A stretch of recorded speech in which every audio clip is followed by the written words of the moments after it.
Perfect. Hi there. My name is Bronwyn Bridges, and I am the CEO and co-founder of PragmaClin, as well as a PhD Parkinson's researcher in Newfoundland and Labrador. And before I tell you where we are today, I would like to introduce you to Gord. He was an avid runner his entire life until his 50s, where he noticed gait and slowness occurring. He brushed it off as age-related symptoms, as many do, to avoid the emergency room, until a few years later, he started to have trouble with his balance and shaving. When he finally went to go seek help, he was told it could be a 1 to 2 year wait time to see a neurologist.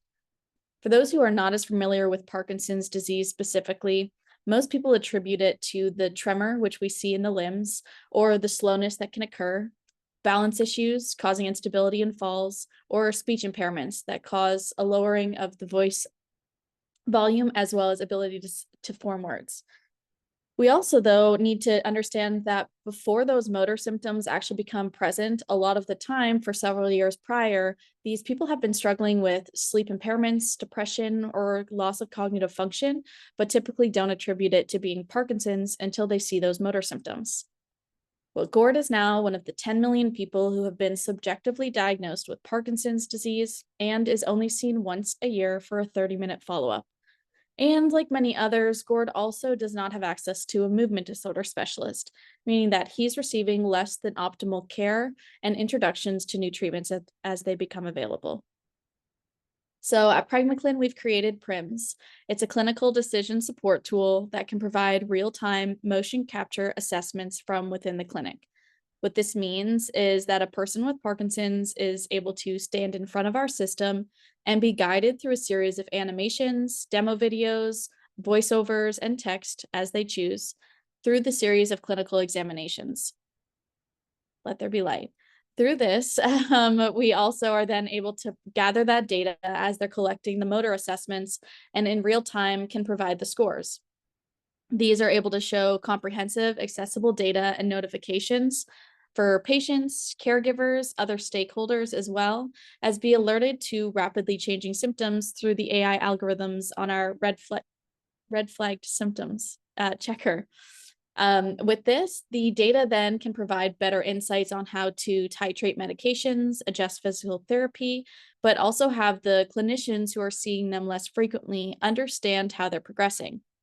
So far, the system that we've built to do these motor assessments, which we call PRIMS, has an accuracy of 85% with a goal of 90 and has been performed in the clinical setting over 62 times on over 47 different patients of different severities. We've used different raters to ensure a lack of bias is happening and to improve that inter-rater reliability that our system has to understand how we can enter different markets with diverse populations and different expertise. We also added in a weekly survey. This is a mobile application from home that caregivers and patients can then use to track their non-motor symptoms, such as that cognitive function, sleep impairment, and more. We're looking to empower patients for better self-management between these appointments to understand their own progression and things that they can do on their own time between those assessments. But what makes us different with our clinical B2B solution is that we're following the clinical practice, allowing it to be able to be placed in these hospital settings without impeding on the workflow, which is one of the biggest hurdles of entering the healthcare market.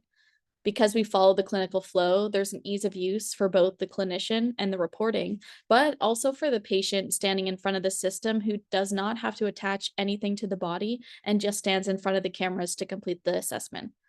And also, we provide real-time data, meaning that these videos are not sent and then scored on the back end, but they're actually scored in that real time because those algorithms have been built by clinicians for clinicians to make those informed decisions.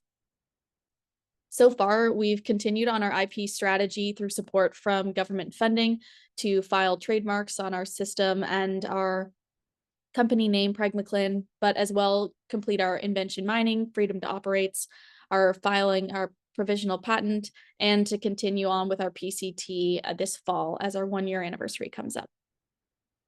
We also have completed our first stage of our regulatory approvals, where we've had a pre-submission meeting with the FDA to understand what data we would need to collect for full approvals, and are looking to have a full submission goal for 2025, looking into Q3 as a realistic timeline of when this could be approved, but also understanding it will come after our trials and hinges on when those can be completed and analyzed.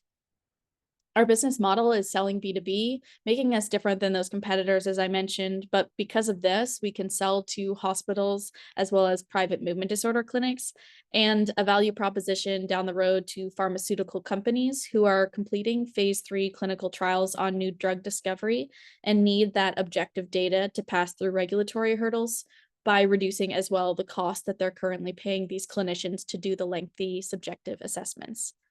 We complete this currently on patients, meaning that they're already diagnosed, and we are a post-diagnostic clinical decision support.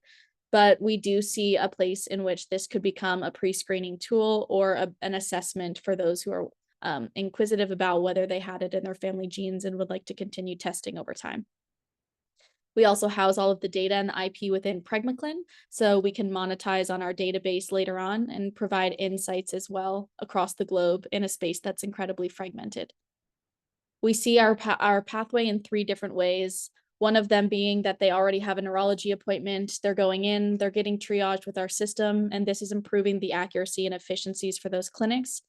We see a second one where they're performing an assessment in a rural location or clinic prior to a telemedicine appointment with their neurologist as an additional revenue for those rural clinics. And we see another pathway as well as revenue generation where they're performing these assessments more frequently. So over the course of the year, they would perform it throughout many months and then would get a final big review once a year, as they currently do with their neurologist, which provides additional revenue for those outside clinics that aren't in the urban centers. We have existing reimbursement codes in the US that are able to help us monetize and sell this to these hospitals and clinics very quickly based on that coding and show the value proposition for revenue generation for them. We have an average subscription based off of that code for $50,000, which is tiered models on how many patients the clinic is seeing. And we do know that we need to be flexible in this revenue model as we enter the market, and the different size of clinics and hospitals continues to vary, as well as their procurement cycles. But there's 200,000 neurologists currently seeing these patients. And one of the biggest values that we see is our system can scale into other movement disorders as well, such as MS, stroke, Huntington's, and more, which follow similar guidelines on how to assess the motor symptoms. So far to date, we've leveraged over 2.5 million in non-dilutive government funding, as well as pitch competitions and support to develop our MVP and continue to scale out our team. But it has also helped us to get world partnerships with some of the top researchers in this space, such as King's College, Northeastern, University of Cork, and more. The team consists of myself, a PhD Parkinson's researcher who's clearly very invested into the Parkinson's space, but also my co-founder who has lived experience and brings a really unique vision to the team, understanding how it truly will impact the lives of those living with this disease. We brought in a CTO from the early days and have since then scaled out our software development team through machine learning, research, our operations, and more. Our key to this market, though, and to break into healthcare is to have those key opinion leaders. And so we've brought some of the top researchers in the Parkinson's disease space through my research and connections. And example here is Ray, the third most well-known author in the world for Parkinson's space, who said this will help to optimize his treatment strategies and provide better end-to-end care for him and his patients. We have a lot of things on here, and I do not expect you to be able to read all of this, but know that we're working through a lot of different pillars from regulatory, product, clinical, IP, and business. And our next stage is to complete our FDA approval, to finalize our system so that we can have a secured manufacturing process moving forward, complete our trials to gain the data that we need for publications and to gain market traction, as well as begin to scale out our sales team so we understand what it is going to take to introduce this into the regions that are a target for us. Right now, we're currently seeking pre-seed investment of $750,000 and have a lead term sheet secured. We're looking to close out the rest of that syndicate, and it's to complete on those milestones I mentioned, such as the clinical, regulation, and business development scaling. And we hope that you'll be able to join us. So welcome to PragmaClin. Thank you. Great job, Bronwyn. Fifth and final pitch with Chibu pitch practices. That is crazy. That was wonderful. Did it. Yeah, I'm sorry. We've obviously confused Rafe. He might pop it in at some point, but I think he saw a cancellation and then thought he was free this morning. So He's gone so out for a run or something. yeah, yeah, who knows? So we'll hand it over to you, Melanie, for some feedback Great. for Bronwyn. Um, I can definitely tell that you've done this multiple times in front of other people. So like I haven't seen what it looked like in the beginning, but I think I got it. Maybe it was about 20 slides, or 20 so. slides. Yeah. How many was it when you first started? I'm just curious. Ooh. So that's a good question because I think it was kind of a conglomerate of what my 3 minute and my 20-minute Yeah. was. So it was a mix of adding some content to the probably Great. 16. No, I probably had about 16 slides, Okay. including the, entrance and exit slides.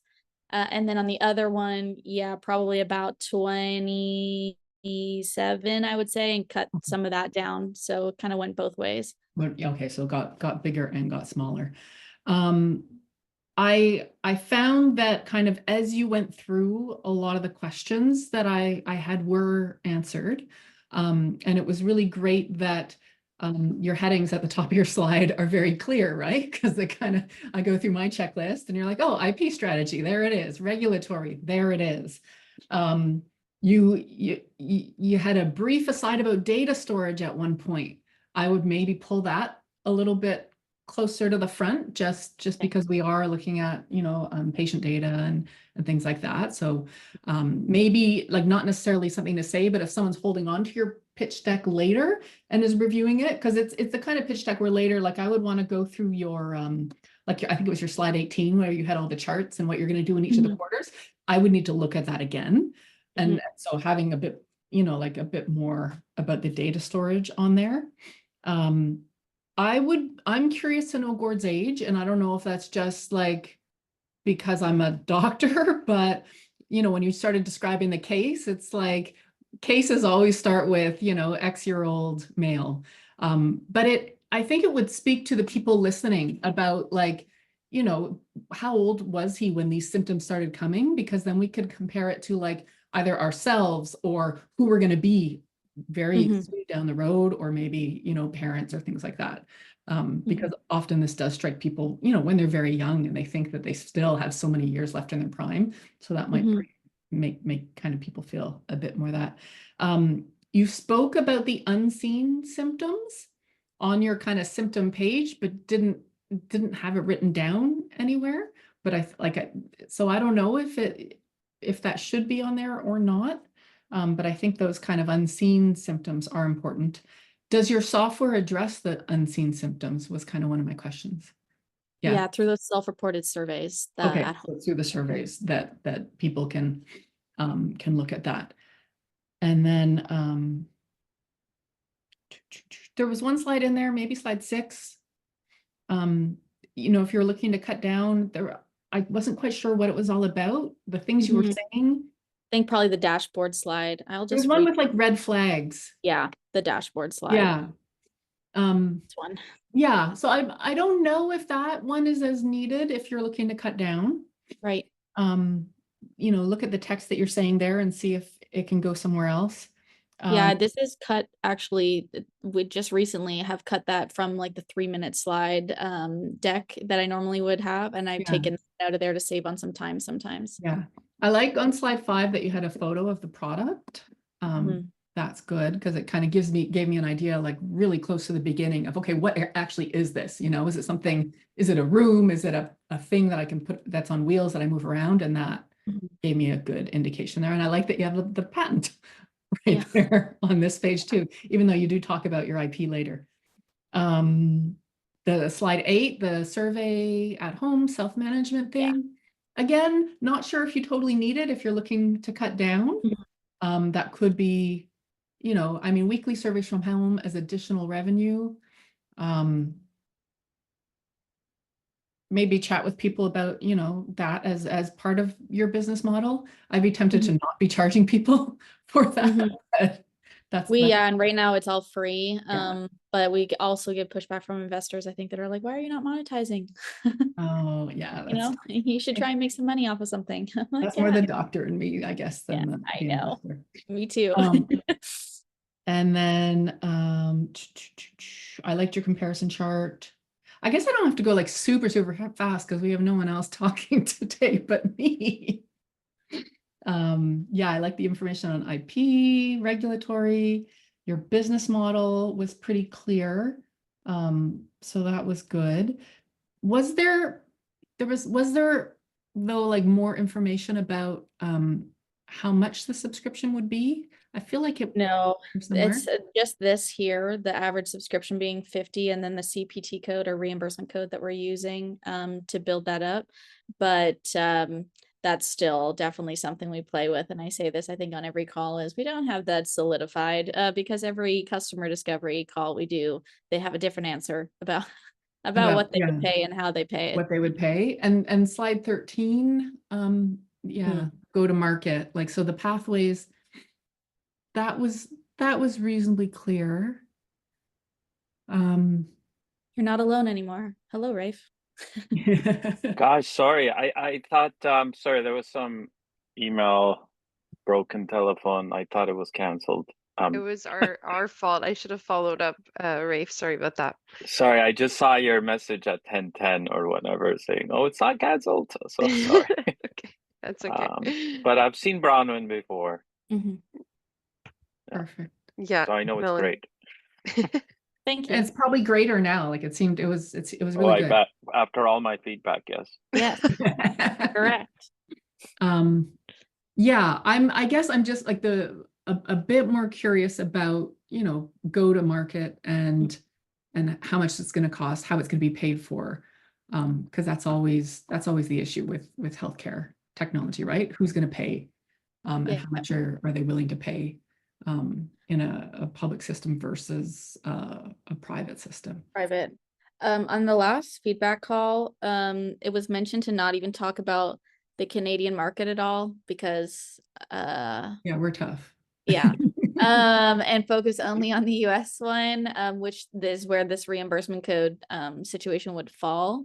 Yeah. And I was talking with Nadine, my mentor, and just about putting in like a chart to show revenue growth and how to get there. But I said I can put it in, and I plan to put it in pending I can get it all together and look nice in time. But I really need to build out more on the CPT code because it's really putting like fragmented data together to try and model it a bit better. Yeah. And you could even mention that in your go-to-market that like what your actual plan is to look at the US market first. Because you see, being able to kind of launch this in a private healthcare system as being, it's just easier to pay for it there. Yeah.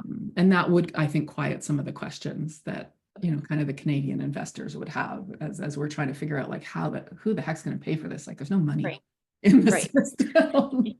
And a neurologist certainly isn't going to pay for it out of their pocket because they simply can't bill enough. To be able to spend that much on a subscription in Canada. Yeah, no, I thought it was great. I thought you had kind of all the information there that I wanted to know and very clearly set out, and I loved your headings again. So good job. Thank you. Thank you for the feedback. Thank you, Bronwyn. Okay.